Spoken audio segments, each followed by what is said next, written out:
അസ്സലാമു അലൈക്കും വറഹ്മത്തുള്ളാ. ബിസ്മില്ലാ വൽഹംദുലില്ലാ. പ്രിയപ്പെട്ട സത്യവിശ്വാസികളെ, പരിശുദ്ധ ദീനുൽ ഇസ്ലാമിൻ്റെ പഞ്ചസ്തംഭങ്ങളിൽ ഏറ്റവും പ്രധാനപ്പെട്ട കർമ്മമാണല്ലോ 5 നേരത്തെ നമസ്കാരങ്ങൾ. ഒരു വിശ്വാസിയുടെ ജീവിതത്തിൽ ഒഴിച്ചുകൂടാനാവാത്തതും വിശ്വാസിയും അവിശ്വാസിയും തമ്മിലുള്ള വ്യത്യാസവുമായി നമസ്കാരങ്ങളെ പ്രവാചകൻ സ്വല്ലല്ലാഹു അലൈഹി വസല്ലം നമുക്ക് പഠിപ്പിച്ചു തന്ന യഥാവിധി നിർവഹിക്കുമ്പോഴാണ് അതിൻ്റെ പരിപൂർണ പ്രതിഫലം നേടിയെടുക്കുവാൻ നമുക്ക് സാധിക്കുന്നത്.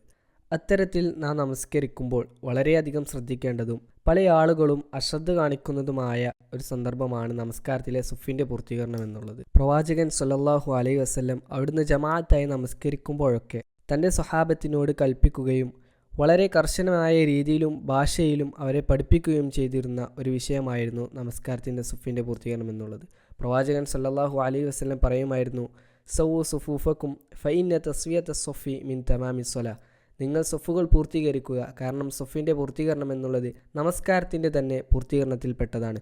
അതുകൊണ്ട് നമസ്കാരത്തിലെ സൊഫ് പൂർത്തീകരണത്തിൻ്റെ ഗൗരവം മനസ്സിലാക്കിക്കൊണ്ട് അതിൻ്റെ പരിപൂർണ പ്രതിഫലം നേടിയെടുക്കുവാൻ നമുക്ക് സാധിക്കേണ്ടതുണ്ട്. നാഥൻ അനുഗ്രഹിക്കുമാറാവട്ടെ. അസ്സലാമു അലൈക്കും വറഹ്മത്തുള്ളാഹി.